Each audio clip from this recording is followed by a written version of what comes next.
എസ്റ്റേറ്റും കിസ്റ്റേറ്റും ഒക്കെ കറങ്ങാൻ പോയതായിരിക്കും. വെടിയറച്ചു കൊണ്ട് കൊടുക്കാൻ പോയില്ലയോ? ആരൊക്കെ ഉണ്ട് അവിടെ? എല്ലാരും ഉണ്ട് അവിടെ.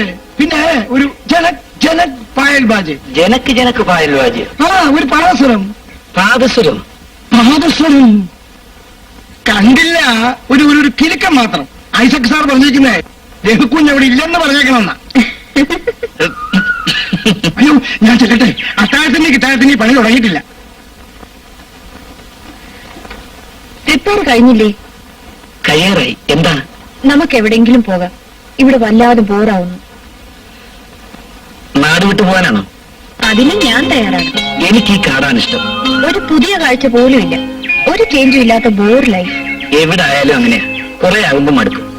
എനിക്ക് മടുപ്പില്ല. വേണുവിനെ ഞാൻ എത്ര കാലമായി കാണുന്നു. എനിക്ക് മടുപ്പില്ലല്ലോ. എനിക്കും.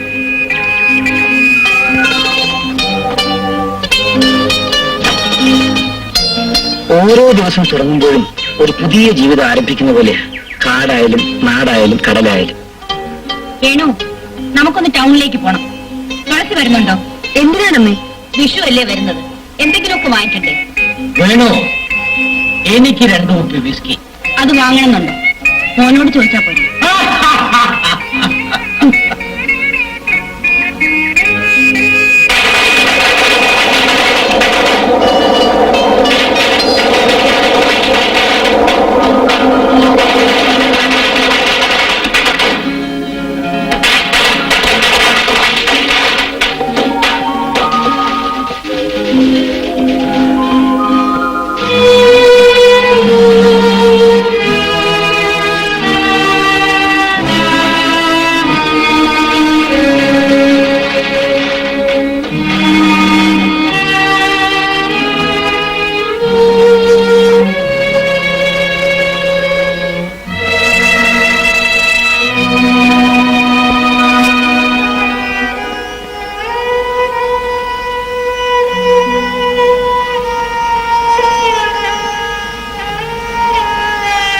രഘുവിനെ കണ്ടില്ലല്ലോ.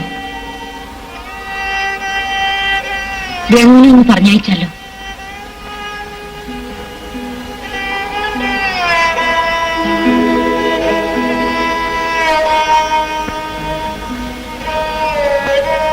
അവൻ എവിടെയാണെന്ന് കരുതിയാണ് ആളയക്കുന്നത്. ഈ അമ്മ ഇവിടെ ഉണ്ടെന്ന് പോലും അവൻ മറന്നു. ഇന്നെന്റെ പിറന്നാളാണ്. ഇന്നലെയും അവനോട് ഞാനിത് പറഞ്ഞതാണ്.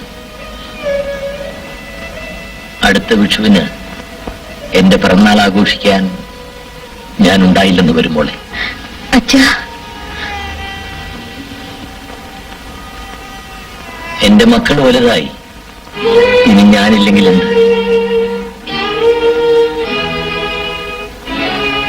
വേണു, ഞാൻ മരിക്കുന്നതുവരെ നീയെങ്കിലും എന്റെ കൂടെ ഉണ്ടായിരിക്കും. ഈ പാവം തള്ളയെ നീ മറന്നു കളയരുത്.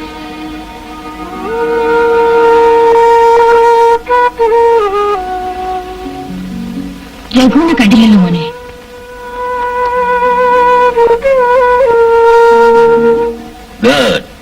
സാമാന്യം സമയവും സന്ദർഭവും അറിയാം. മില്ലർ സാഹിബും ഇതെപ്പോഴും പറയാറുണ്ടായിരുന്നു.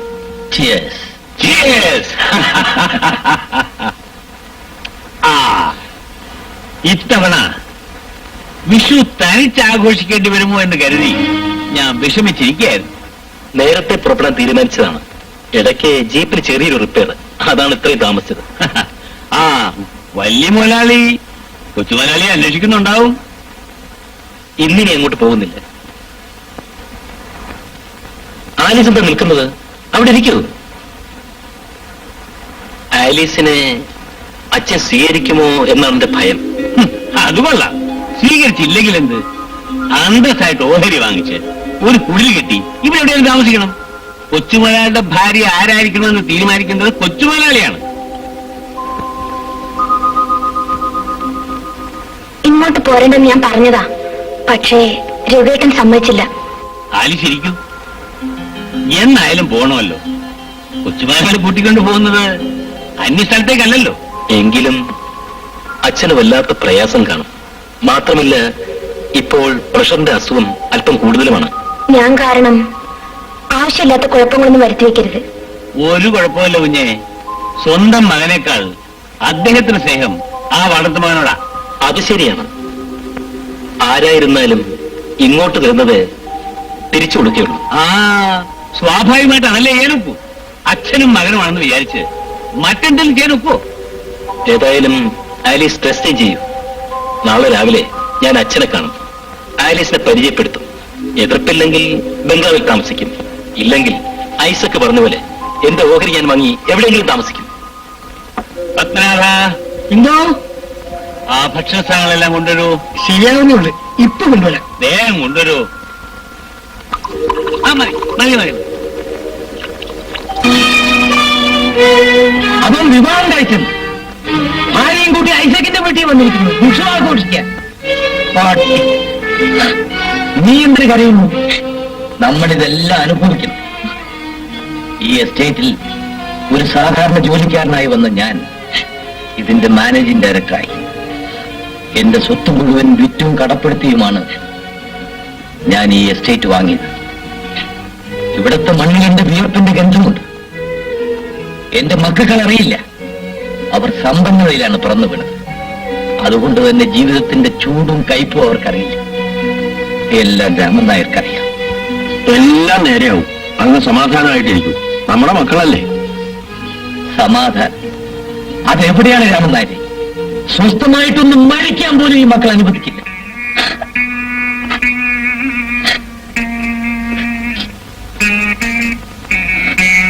നമ്മൾ വിഡ്ഢികളാണ് സുഹൃത്ത്.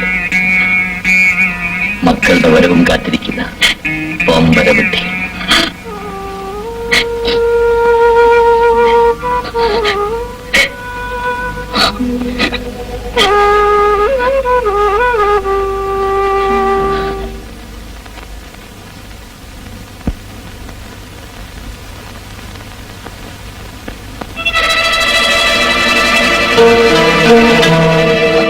രഘുവിടെ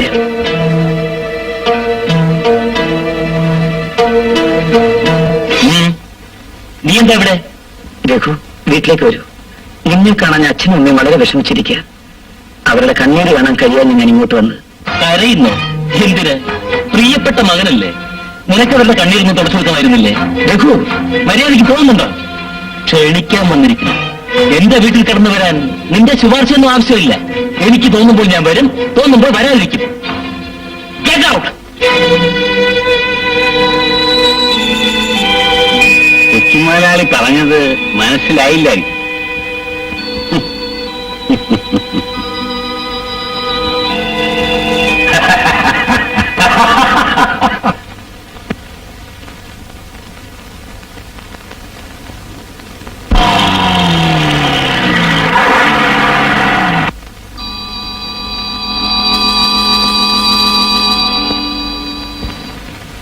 സാരി കീരി പൊട്ട് കിട്ട്, ഇതേത് കഥാപാത്രം?